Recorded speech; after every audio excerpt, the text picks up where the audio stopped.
Okey, hari ini kita akan sambung balik apa yang kamu pelajari sebelum ini, iaitu berkaitan dengan pemboleh ubah. Okey, pemboleh ubah dalam ungkapan algebra. Okey, kamu tahu sebenarnya adalah pemboleh ubah adalah suatu nilai yang kamu tidak ketahui apa nilai dia. Okey, jadi sekarang saya akan terangkan bagaimana pula dengan ungkapan algebra dalam suatu situasi. Okey, contoh. Perhatikan pelbagai situasi di bawah dengan keadaan bilangan blok kayu di dalam setiap beg yang tidak diketahui. Okey, bila ada perkataan tidak diketahui, maksudnya ini yang kita panggil sebagai pemboleh ubah. Yang mana kamu boleh letak apa-apa huruf. Contoh di bawah, dia meletakkan huruf yang tidak diketahui adalah sebagai X. Okey, suatu beg mengandungi X blok kayu. Okey, dalam beg ni kita tak tahu berapa blok kayu. Jadi kamu letakkan jumlah blok kayu dia adalah X. Okey, 3 blok kayu dimasukkan ke dalam beg itu. Okey, sekarang kamu dah tahu. Blok kayu ada 3. So, bilangan blok kayu ada 3. So, dalam X ni kita tak tahu berapa kan. So, jadi maksudnya dimasukkan, ditambahkan. Jadi, situasi dia adalah X tambah dengan 3. Okey, kemudian 4 blok kayu dikeluarkan daripada beg. So, dia keluar. So, dia tolak. So, jadi maksudnya X tolakkan dengan 4. Okey, situasi seterusnya adalah bilangan blok kayu di dalam beg itu dibahagikan sama rata kepada 2 orang murid. So, nama perkataan dibahagikan. So, ada perkataan dibahagikan. So, maksudnya X bahagi dengan 2. So, ini ada punya ungkapan algebra dia, X bahagi 2. Okey, seterusnya. 2 beg masing-masing mengandungi X blok kayu. So, 2 ni ada X blok kayu. Maksudnya ada 2 darabkan dengan X. So, ingat bila 2 darab X, dia akan jadi 2X. Okey, 2 beg masing-masing mengandungi X blok kayu, manakala satu beg lain mengandungi Y blok kayu dan ditambah dengan 2 blok kayu. Okey, maksudnya ada 2 beg, 2X. So, ini adalah 2X. So, ni 2X. Kemudian ni ada Y, ni ada 2.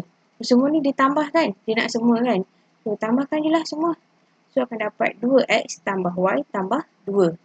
So, 2 beg masing-masing mengandungi X blok kayu dengan jisim setiap blok kayu ialah P gram.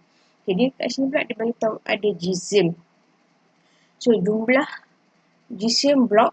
So, dia minta jumlah jisim blok. So, 2 dengan X, sebab dia 2X.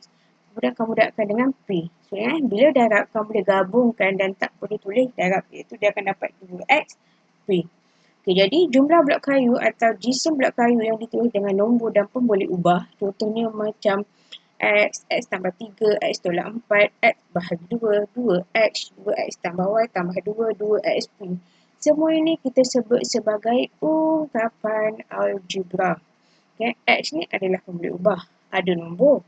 Bila ada dua-dua ni kita gabungkan, kita nyatakan sebagai ungkapan algebra.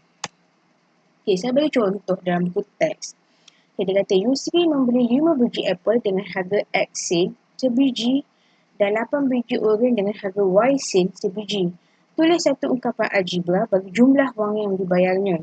Jadi apple 5 dibayar dengan X sen. So letak je 5 darab X. So 5 darab X sama dengan 5X. Oren pula ada 8 biji. So 8 darabkan dengan Y sen. So 8 darab Y. So berapakah jumlah?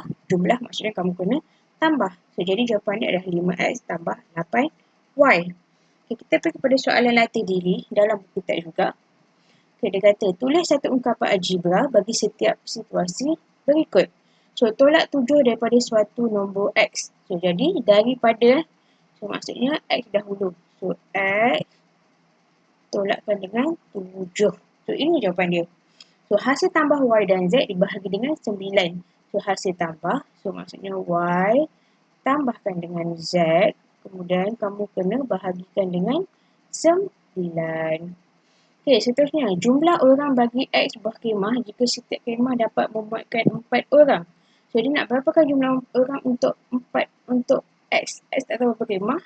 Tapi setiap kemah dapat memuatkan 4 orang. So, jadi 4 darabkan dengan X. So, jadi jawapan dia adalah 4X. Darab kamu boleh hilangkan tanda tanda darab ni. So, Puan Nio membeli M kg ikan kelisi dengan yang berharga Rm sekilogram dan N kg ikan cicaru yang berharga Q sekilogram. Berapakah jumlah bayarannya? So, jadi M harga P. So, maksudnya M darabkan dengan P, kemudian dia beri lagi ikan cicaru tambah dengan N darabkan dengan Q. So, apakah jawapan dia? M P tambah dengan N Q. Ini jawapan dia. So, yang terakhir, umur Nazmi ialah H tahun dan umur Jabjit ialah K tahun. Manakala umur Izhar adalah 2 kali umur Jabjit. Okey, berapakah beza umur Nazmi dan Izhar? Okey, kita cari one by one supaya tak keliru. Okey, kita tulis dulu. Nazmi adalah H. Okey. Jabjit adalah K. Manakala umur Izhar, okey, Izhar adalah 2 kali umur Jabjit. Umur Jabjit adalah apa? K, 2K. So, beza dia minta beza. Beza ni kamu kena tolak. So, Nazmi dan Izhar. Nazmi ni adalah H. Tolakkan dengan Izhar. Izhar adalah 2K. So, ini jawapan dia. Okay, boleh Okay, sekarang ni saya dah habis bincang. Saya nak kamu tolong jawab soalan latih diri 5.1b iaitu pada muka surat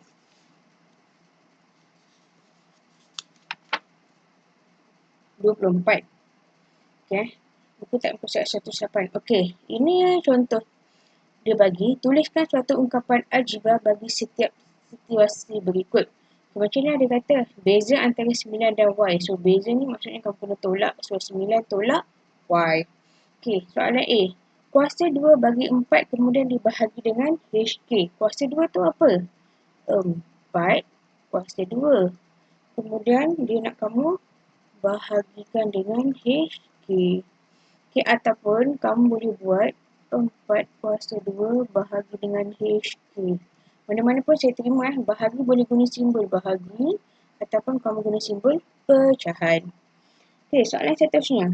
Faizul membeli K tolak 3M biji apel hijau dan 3M tambah 2 biji apel merah. Berapakah jumlah apel yang telah Faizul beli? Jumlah maksudnya kamu kena tambahkan. So, jadi K tolak 3M tambah dengan 3M tambah 2. So, jadi kamu akan dapat yang ni tolak 3M tambah 3M. Boleh hilang. So, jadi jawapan dia adalah K tambah 2. Okay, seterusnya. Syarikat X menjual P naskah dalam 2 bulan berturut-turut. Manakala syarikat Y menjual Q naskah dalam 4 bulan berturut-turut. Hitung jumlah naskah yang telah dijual oleh kedua-dua syarikat itu. So, dia nak jumlah, maksudnya kamu ambil je 2 bulan berturut-turut P naskah. So, jadi 2P tambahkan dengan 4 bulan berturut-turut Q naskah. 4Q. So, jadi ini adalah jawapannya. Okey, itu saja untuk hari ini.